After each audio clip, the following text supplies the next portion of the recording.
वचनामृत वचनामृत पान 136 वर्ष 20 क्रमांक 19 महानीति। महानीति परम कृपाळु देवे 700 महानीति एक दिवस में रची है 3 कलाक में। वचन शब्द सती शब्द એટલે 7 સતી સત એટલે 100 700 મહાન વાક્યો આત્માથીને માટે 3 કલાકમાં પરમ કૃપાળદેવે લખ્યા છે। તેનું નામ કૃપાળદેવે શીર્ષક આપ્યું મહાનીતિ। નીતિ એટલે જે નિયમો ગ્રસ્તોને માટે કે મુનિઓને માટે કે બ્રહ્મચારીને યોગ્ય જે આચાર જ્ઞાની પુરુષોએ નિર્ણિત કર્યા હોય તે પ્રમાણે વર્તવું તેનું નામ નીતિ છે। આ મહાનીતિ મહાન આચાર સત્પુરુષોએ આપણા આત્માના કલ્યાણ માટે યોજ્યા છે। તે 700 વાક્યો છે આવા। વચનામૃતમાં પાન 155 ઉપર કૃપાલય લખે છે વચન સપ્તસતી એટલે 700 મહાનીતિ પુનઃ પુનઃ સ્મરણમાં રાખો। પુનઃ પુનઃ વારંવાર એ 700 મહાવાક્યોમાં જે ઉપદેશ કર્યો છે તેને સ્મરણમાં રાખો, ભૂલો નહીં, કેમ કે આત્માને અત્યંત કલ્યાણકારી છે, સમ્યક દર્શનની યોગ્યતા આપનારા છે। એવા એ 700 મહાવાક્યો। તેમાંનું પહેલું વાક્ય છે સત્ય પણ કરુણામય બોલવું। સત્ય પણ કરુણામય બોલવું। સત્ય બોલવું, અસત્ય તો બોલવું જ નહીં, અને તે પણ કરુણામય બોલવું એટલે સ્વપરને હિતકારક બોલવું। પોતાની હિત થાય પણ સત્ય બોલવાથી સામા વ્યક્તિનું જો હિત થાય, એને કંઈ દુઃખ થાય તો એ સત્ય હોવા છતાં પણ અસત્ય છે। એ વાતને અહીંયા સમજાવશે કે સત્ય બોલવું પણ કરુણામય બોલવું। કૃપાળુ દેવે આ સૂત્રો લખ્યા છે। બ્રહ્મચારીજીએ લગભગ 203 વાક્યો સુધીનું વિવેચન કરેલું મળ્યું છે। નામ નથી, પણ એમ લાગે છે કે બ્રહ્મચારીજી સિવાય એ વિવેચન આવું કોઈ કરી શકે નહીં। આવા 203 સુધી તો આપણને હાથમાં આવ્યું છે, પછીનું મળ્યું નથી।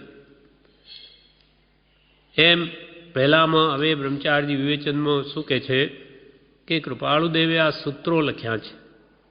સૂત્ર એટલે બહુ ટૂંકામાં રહસ્ય મર્મ બતાવો તેનું નામ સૂત્ર છે। જેમ કે મોક્ષશાસ્ત્ર, તત્વાર સૂત્ર, મોક્ષશાસ્ત્ર જેને કહેવાય, એ ગ્રંથ તો બહુ જ નાનો છે। 2-2.5 પેજમાં જ આખો ગ્રંથ સમાઈ જાય, પણ એનો વિસ્તાર વચનામૃત કરતાં પણ વિશેષ મોટો કરેલો છે મહાપુરુષોએ। એટલે સૂત્ર તેમ પરમ કૃપાળુ દેવે પણ આ બધા સૂત્રો લખ્યા છે કે જેનો વિસ્તાર ઘણો બધો થઈ શકે। ભગવાન મહાવીરે ગૌતમ સ્વામી આદિ ગણધરોને 3 શબ્દો જ આપ્યા। ઉપન્નેવા વિઘ્નેવા ધુવેવા। ઉત્પાદ વે દ્રવ્યમ સત। સત દ્રવ્ય લક્ષણમ, દ્રવ્યનું લક્ષણ હોવાપણું ત્રિકાળમાં એ સત છે, અને તે ઉત્પન્ન થાય છે એની પર્યાય પૂર્વ પર્યાય નાશ પામે છે, નવીન પર્યાયનો જન્મ થાય છે, અને દ્રવ્ય હંમેશા ધ્રુવ રહે છે। તો આ 3 શબ્દોથી ગૌતમ સ્વામી આદિ ગણધરોને આખી દ્વાદશાંગીનું જ્ઞાન થઈ જતું હતું। એક સૂત્ર 3 શબ્દ, તેમ પરમ કૃપાળદેવે બધા સૂત્રો લખ્યા છે। એટલે બ્રહ્મચારીજી આમ કહે છે કે કૃપાળદેવે આ સૂત્રો લખ્યા છે, તેના ઉપર કોઈ ટીકા લખે તો વિસ્તાર થાય। કોઈ આ વાતને ટૂંકાણમાં કહેલી એવું સમજાવે તો એનો ઘણો વિસ્તાર થઈ શકે, અને એનો મર્મ આપણને જાણવામાં આવે તો આપણું કલ્યાણ થાય। જેમાં હવે વિસ્તારથી સમજાવે છે બ્રહ્મચારીજી, જેમાં સ્વહિત અને પરહિત સમાયેલું હોય એવું સત્ય બોલવું। જેમાં સ્વ આત્માનું હિત, સત્ય બોલે તો આત્માનું હિત જ થાય. અસત્ય બોલવાથી પોતાના આત્મા પણ દંડાય અને બીજાને પણ નુકસાન થાય. માટે અસત્ય તો કદી બોલવું જ નહીં, પણ હિત મિત અને પ્રિય અને સત્ય બોલવું. જેમાં સ્વહિત અને પરહિત સમાયેલું હોય એવું સત્ય બોલવું, પણ તે કરુણામય બોલવું.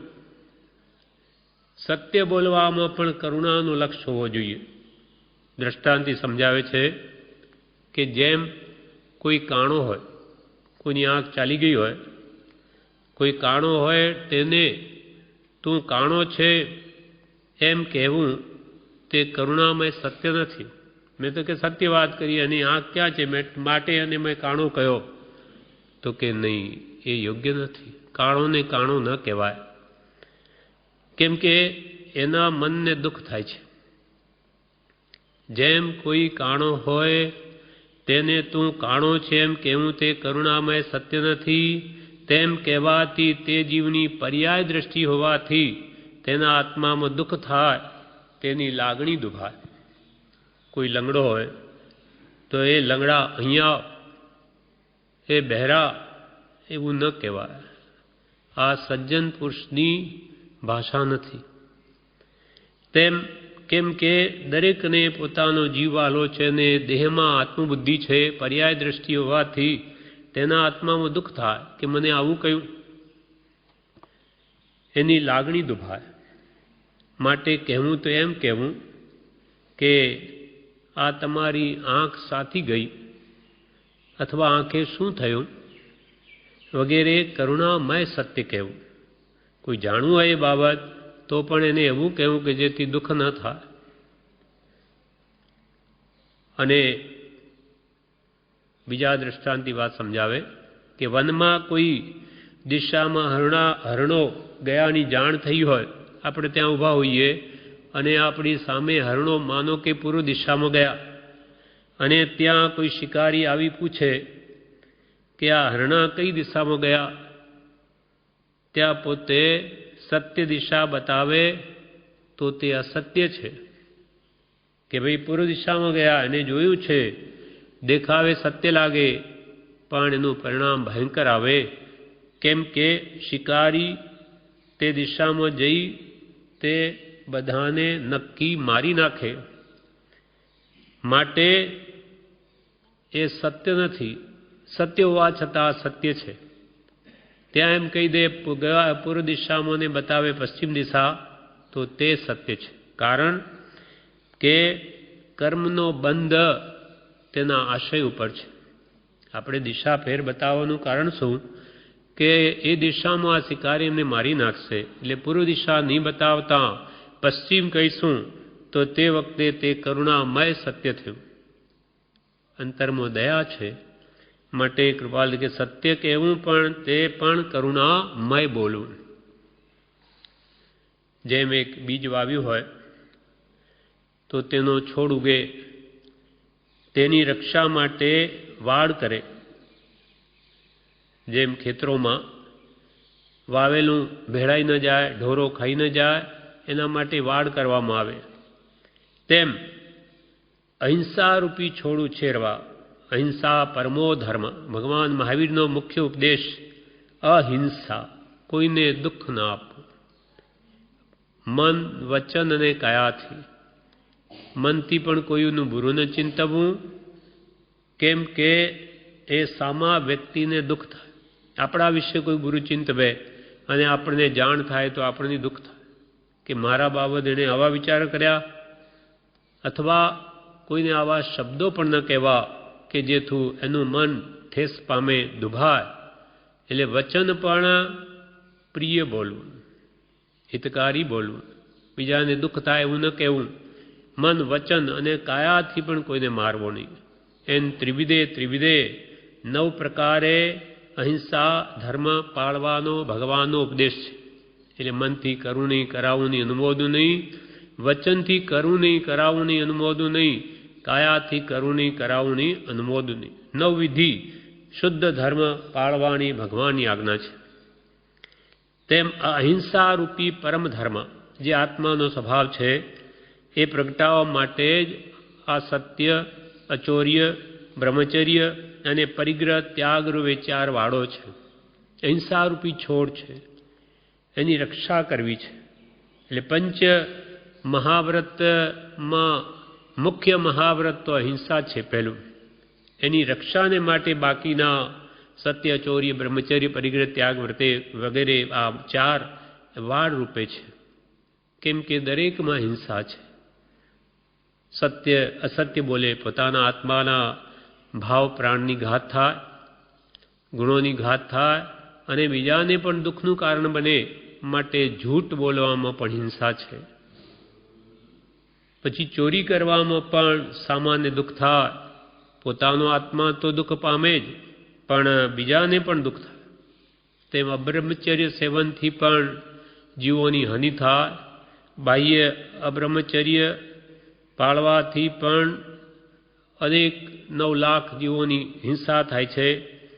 અને ભાવથી રાગદ્વેષના પરિણામથી તો આત્મા અનંત સંસાર વધારે છે.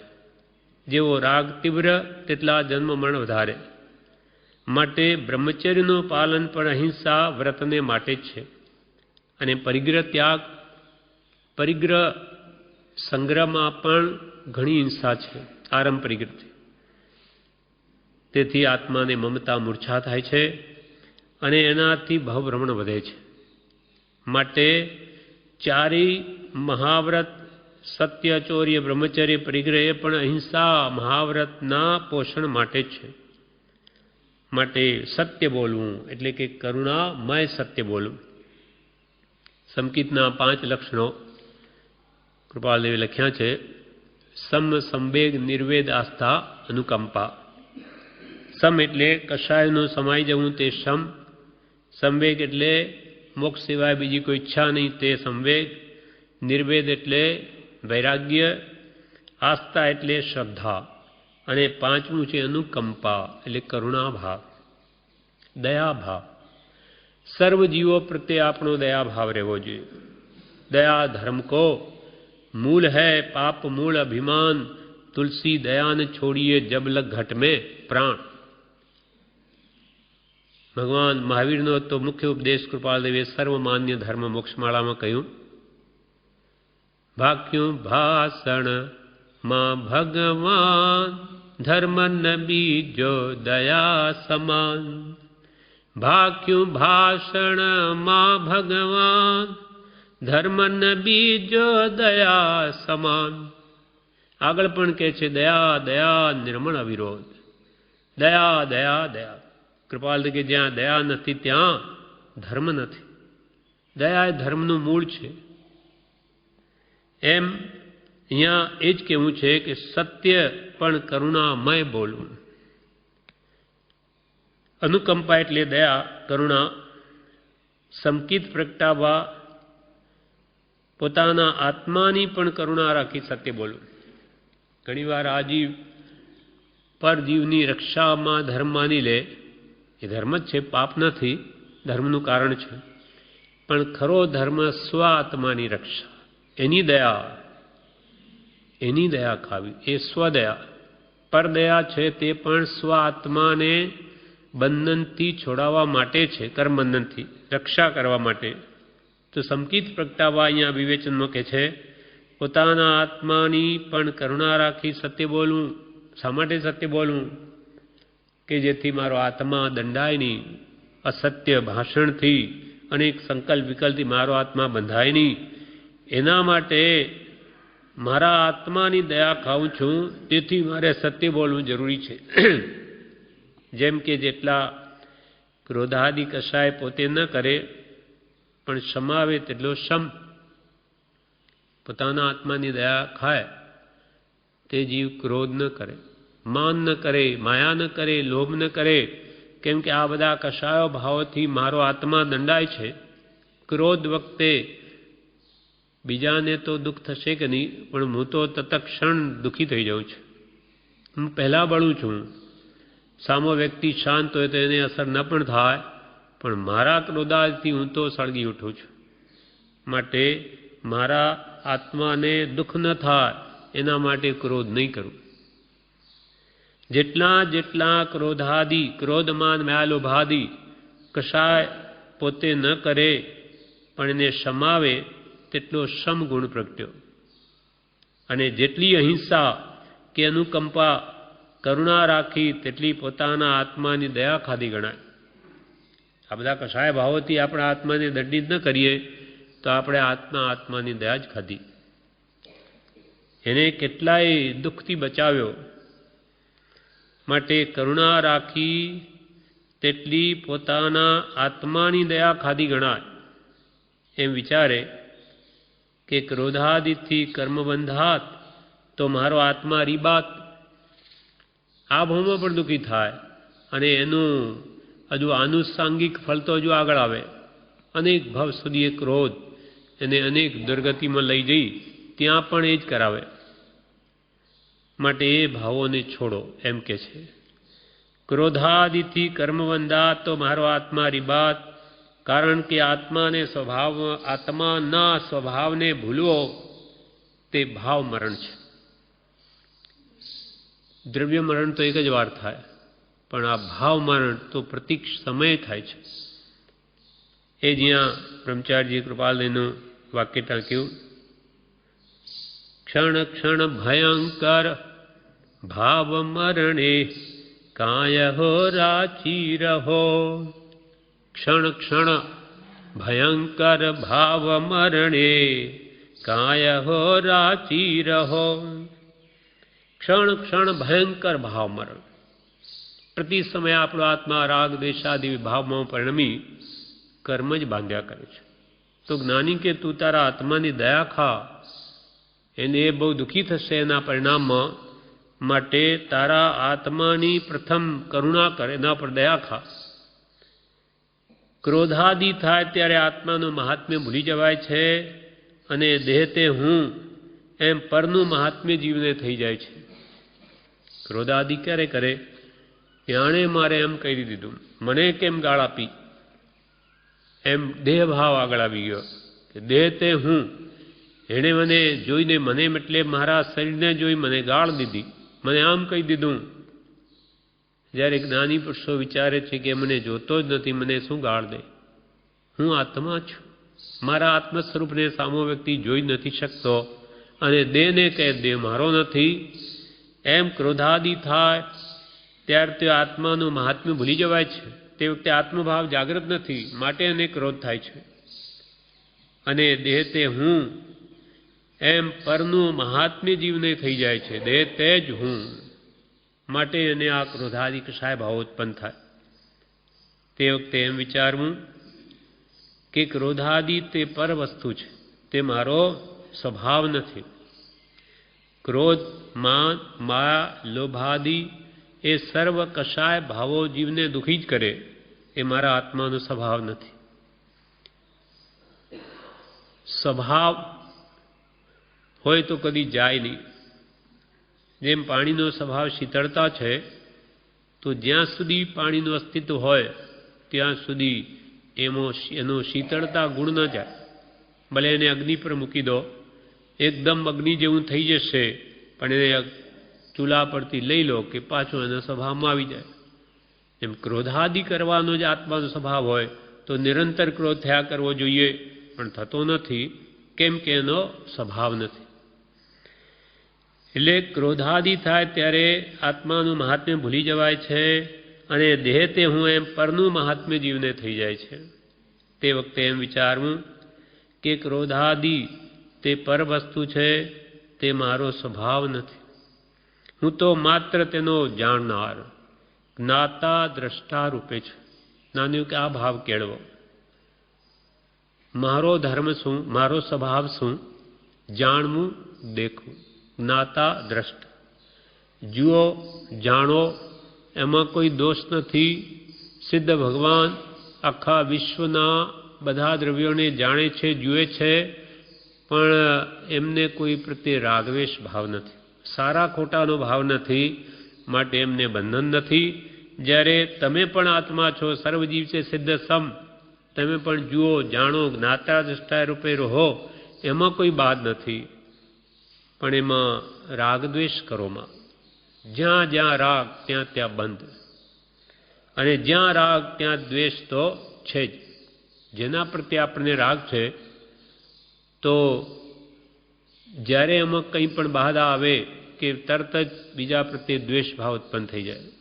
એટલે રાગની સાથે દ્વેષ તો ગર્ભિત છે, રહેલો જ છે. એટલે વીતરાગ માર્ગ કહેવાય છે. ભગવાન મહાવીરનો વીતરાગ માર્ગ, રાગથી રહિત થવાનો માર્ગ.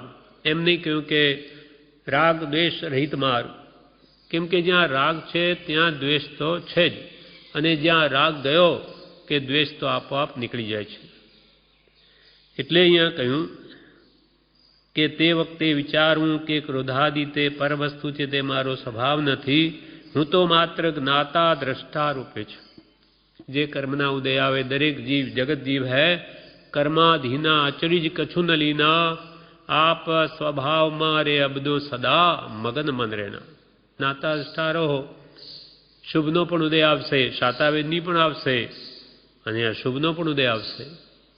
જ્યાં સુધી જીવ સંસારમાં છે તે તો પુણ્ય પાપના દ્વંદ્વરૂપ આખો સંસાર છે. એટલે શુભ અશુભ ભાવોના ફળ આવવાના જ. પણ પોતે જો સમતા ભાવે જ્ઞાતા દ્રષ્ટા રૂપે રહી સહન કરી લે તો નવા કર્મ ન બંધાય. જ્ઞાનીને આપણે એ જ અંતર છે. જ્ઞાની પ્રતિ સમય કેમ છૂટે?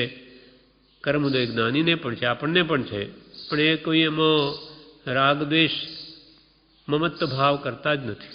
માટે છૂટે અને આપણે કરીએ છીએ, માટે નવા બાંધીએ છીએ.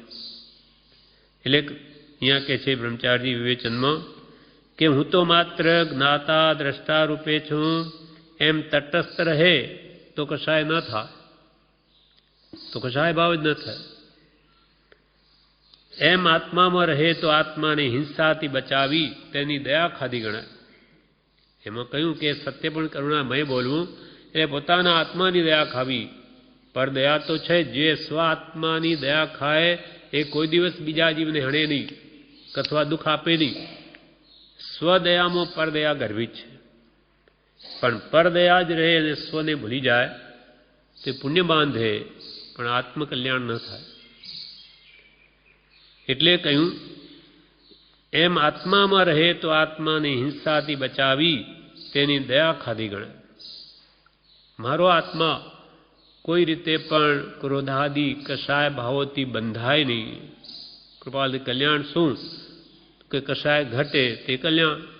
તમારા કશાયો કેટલા ઘટ્યા તેટલું તમારું કલ્યાણ થયું.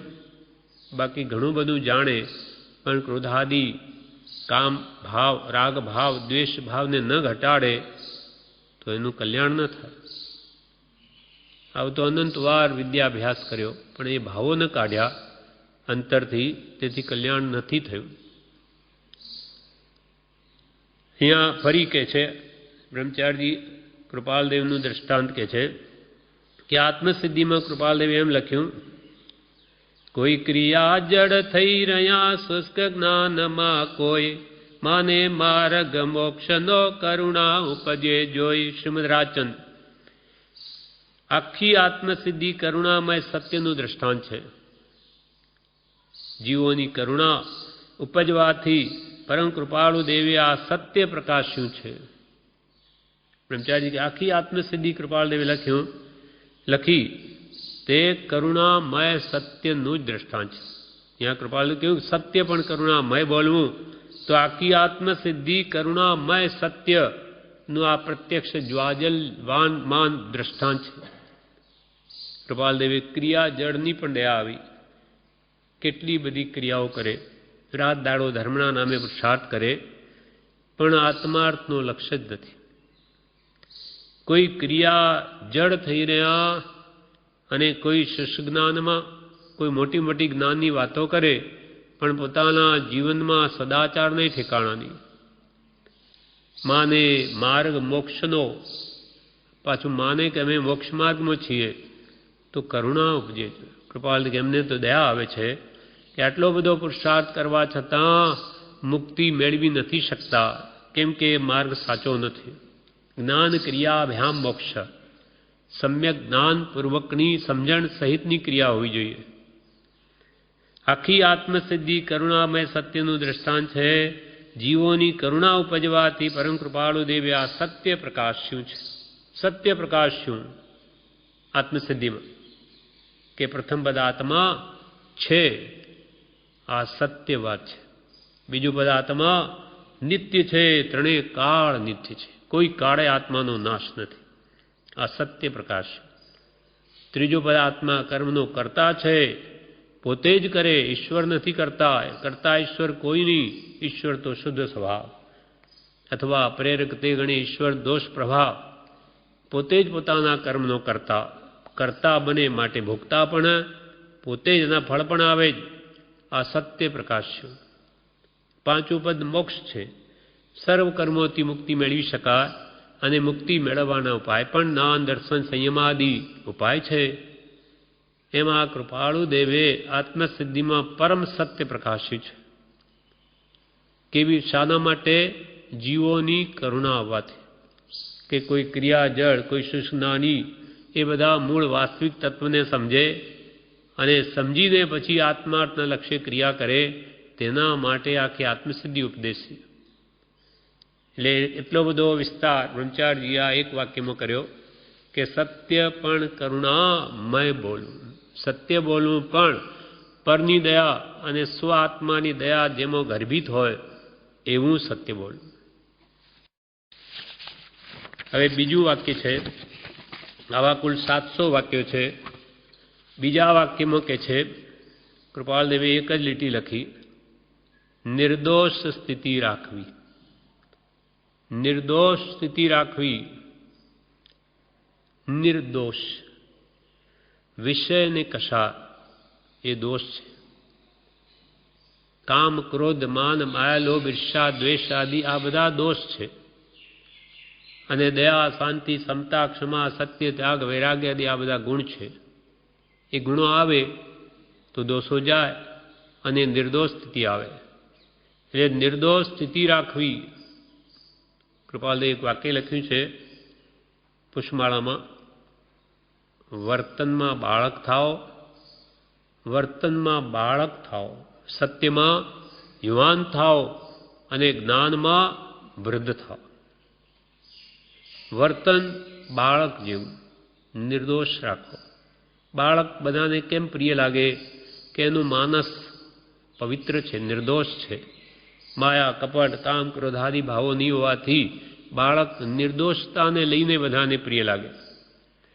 તેમ તમે પણ કે જે વર્તનમાં તો બાળક જેવા થાઓ. એટલે નિર્દોષ સ્થિતિ ત્યારે જ કહેવાય. અને સત્યમાં યુવાન થાઓ.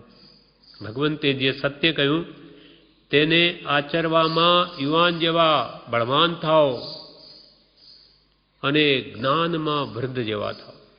આખી જિંદગી જેને જ્ઞાન મેળવીને કેટલી વિદ્વત્તા, સમ્યક જ્ઞાન મેળવ્યું હોય, તમે પણ જ્ઞાનમાં તો વૃદ્ધ જેવા થાઓ. એટલે કે ખૂબ જ્ઞાન મેળવો. પણ જ્ઞાન તે જ કે જે હર્ષોક વખતે હાજર થાય, સમ્યક જ્ઞાનને જ જ્ઞાન કહેવામાં આવે છે. આ જગતના ભૌતિક વિદ્યાને જ્ઞાન નથી કહ્યું જ્ઞાનીઓએ, એ તો કુજ્ઞાન છે. સા વિદ્યાયા વિમુક્તય, સાચી વિદ્યા તે જ કે જે આપણને મુક્તિ અપાવે, મોક્ષે લઈ જાય, જન્મ મરણથી છોડાવે, તે જ સાચી વિદ્યા છે. જેથી ઉપશમ ગુણ પ્રગટ્યોની, વિવેક આવ્યોની, સમાધિ થઈની, તે વિદ્યાને વિશે રૂડા જીવે આગળ રાખવો યોગ્ય નથી. એટલે કૃપાલદેવનું વાક્ય છે નિર્દોષ સ્થિતિ રાખવી. ત્યાં વિવેચનમાં કે છે, પુષ્પમાળાના 107 પુષ્પમાં દોષને ઓળખી દોષને ટાળવા એમ કહ્યું. તેના ફળરૂપે આ સૂત્ર કહ્યું કે નિર્દોષ સ્થિતિ રાખવી. બ્રહ્મચારી વિવેચનમાં એમ કે દોષને ઓળખી દોષને ટાળવા. પુષ્પમાળાના 108 વાક્યમાંથી 107મું વાક્ય આ છે. એટલે વિષય, વિકાર, તશાય ભાવો એ બધા દોષો છે. હું તો દોષ અનંતનું ભાજન છું કરુણા. આપણે રોજે બોલીએ તો આમ વિચાર્યું કે આ અનંત દોષો કયા કયા હશે? અનંત દોષ મને તો 2-5 દેખાતા નથી, તો અનંત કેવી રીતે મારામાં? વિચારે તો બધું જણાય. અર્થાત એનો કંઈક ખ્યાલ આવે. એમ પુષ્પમાળામાં કૃપાલે કે પહેલાં તો દોષો શું એને ઓળખવા, ઓળખીને પણ મૂકી ન દેવું. જેમ કે આપણે જાણ્યું કે દોષને ઓળખવા કે મારામાં ક્રોધ છે કે નહીં, તો કે ક્રોધ તો છે, અવસર આવે હું પણ તપી જાઉં છું. તો એ જાણ્યા પછી શું કરવું? દોષને ઓળખી દોષને ટાળવા, પછી એને ટાળવા. જાણી લીધું પણ કે ભાઈ આપણાથી તો આ છોડાય નહીં, એમ ન કહેવું, તો કોઈ દિવસ કલ્યાણ થાય નહીં. એટલે કૃપાલુએ આગળ લખ્યું, દોષને ઓળખી દોષને ટાળવા એમ કહ્યું. તેના ફળરૂપે આ સૂત્ર કહ્યું કૃપાલદેવે. તેનું ફળ શું આવે? દોષોને જાણી જાયને જો દૂર કરે તો એનું ફળ શું આવે? નિર્દોષ સ્થિતિ આવે, દોષ રહિત થઈ જાય. એટલે કે કૃપાલદેવે આ એનું ફળ કહ્યું છે. આ વાક્ય ફળરૂપે કહ્યું કે દોષને ઓળખીને જે દોષો ટાળશે તે આત્માની નિર્દોષ સ્થિતિ થશે. નિર્દોષ સ્થિતિ રાખવી હોય તો પહેલાં દોષોને ઓળખવા પડે અને પોતાનામાં હોય એટલા ટાળવા પડે. આપોઆપ જાણવા માત્રથી નિર્દોષ નથી થવાતું, પણ પહેલાં તો દોષો શું છે એને બધા ઓળખવા પડે સત્પુરુષના વચનથી, અને પછી પોતામાં હોય તેટલા ટાળવા પડે.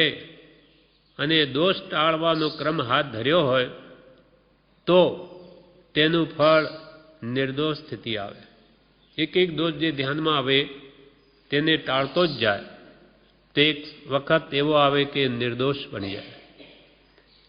દોષ ટાળવાનો ક્રમ હાથ ધર્યો હોય, આપણે કે મારે આ કામ કરવું છે તેને હાથ ઉપર લઈએ છીએ, પછી કેટલું થયું ન થયું એના પર આગળ વધીએ અને લક્ષ્ય આપણો ત્યાં બન્યો રહે કે ભાઈ આ કાર્ય પૂરું ક્યારે થાય. તેમ મારે દોષો ટાળવા જ છે. એવો જો દોષ ટાળવાનો ક્રમ હાથ ધર્યો હોય તો મારે કે ક્રોધ કાઢવો જ છે તો એનો અભ્યાસ કરે. બ્રહ્મચારીજી ઉપાય બતાવ્યો કે આજે હું 2 કલાક ક્રોધ ગમે એટલું નિમિત્ત આવી જાય તો નહીં જ કરું. તે ધ્યાન રાખે કે ભાઈ આજ મારે 10 થી 12 ક્રોધ નથી કરવો. 2 કલાક એમાં વિજયવંત નીવડે પછી 4 કલાક કરે, પછી 8 કરે. આજે ગમે તેવું નિમિત્ત આવે તો મારે આખો દિવસ ક્રોધ નથી કરવો. આમ જે નિર્ણય કરીને આગળ વધે તો એ શાંત બની શકે છે. એમાં કંઈ બગડતું નથી.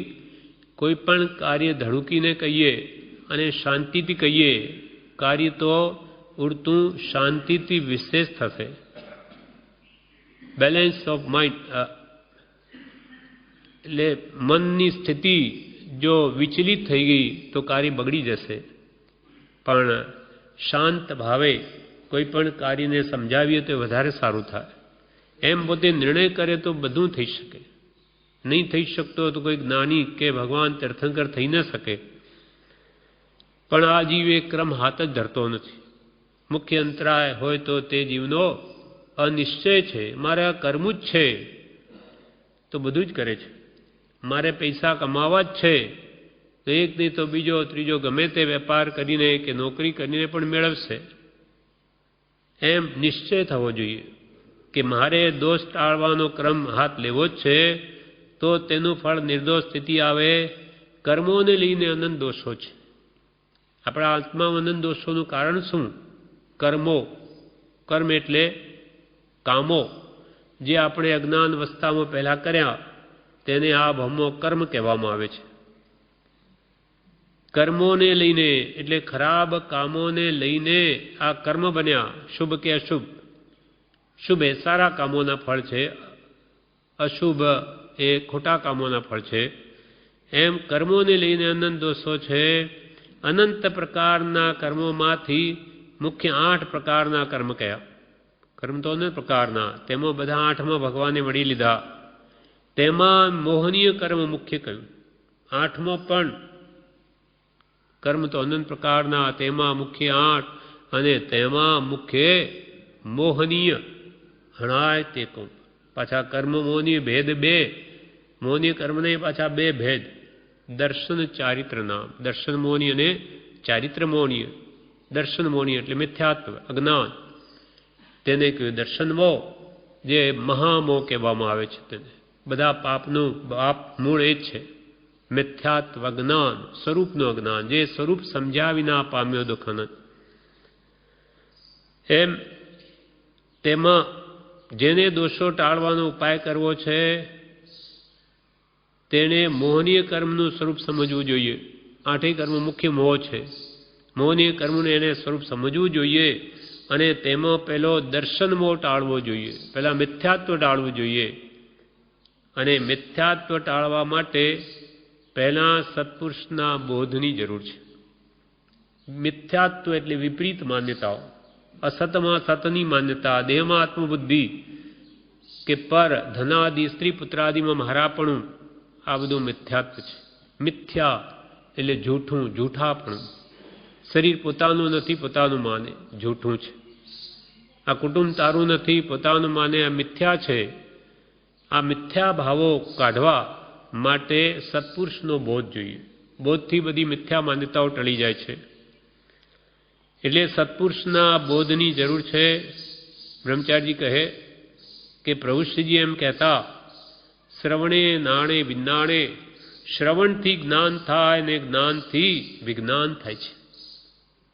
પહેલાં તો સાંભળે, પ્રથમ માટે પ્રથમ શ્રવણ કરે એટલે કે સાંભળે. પહેલાં તો ભગવાનનું શું કહેવું છે એ સાંભળે કે વાંચે, પછી એને વિચારે. સાંભળવાથી હિત અહિત શું છે તેનું જીવને ભાન થાય કે આમાં મારે કલ્યાણરૂપ શું અને મને નુકસાન કરતા શું, એનું ભાન સત્પુરુષના ઉપદેશ વચનો સાંભળવાથી થાય છે. પછી સદગુરુ કે જેમને ભેદજ્ઞાન છે તેમણે પોતાના અનુભવ દ્વારા દેહ અને આત્મા ભિન્ન છે એમ જણાવ્યું, તેનો ખૂબ ઊંડો વારંવાર વિચાર કરે તો એને પોતાને પણ પોતાના આત્માની ઓળખાણ થાય. તે વિજ્ઞાન અથવા સમ્યક જ્ઞાન છે. શ્રવણે નાણે વિજ્ઞાણે, શ્રવણથી જ્ઞાન થાય, જ્ઞાનથી પછી વિજ્ઞાન થાય. વિશેષ એમાં ઊંડો ઉતરે, કેમ કે સત્પુરુષનો ઉપદેશ આત્મલક્ષી હોય એટલે દેહથી આત્મા ભિન્ન છે દેહાદિથી ભિન્ન આત્મા. એ વારંવાર એને શ્રવણમાં આવવાથી એ ઊંડો ઉતરીને વિચાર કરે તો એને પણ લાગે કે આ મારો પણ આત્મા દેહથી ભિન્ન છે. તેને વિજ્ઞાન કહેવાય અથવા સમ્યક જ્ઞાન કહેવાય, વિશેષ જ્ઞાન કહેવાય. અને તે સમ્યક જ્ઞાનથી જ જીવને નિર્દોષ સ્થિતિ પ્રાપ્ત થાય છે. આ ઉપાય બતાવ્યો કે નિર્દોષ કૃપાલ કે નિર્દોષ સ્થિતિ રાખવી, તો કે આ રીતે તમે સત્પુરુષના વચનોને વાંચો, વિચારો, જે દોષો લક્ષમાં આવે તેને જાણો, જાણીને તેને કાઢો તો તમારો આત્મા નિર્દોષ બને.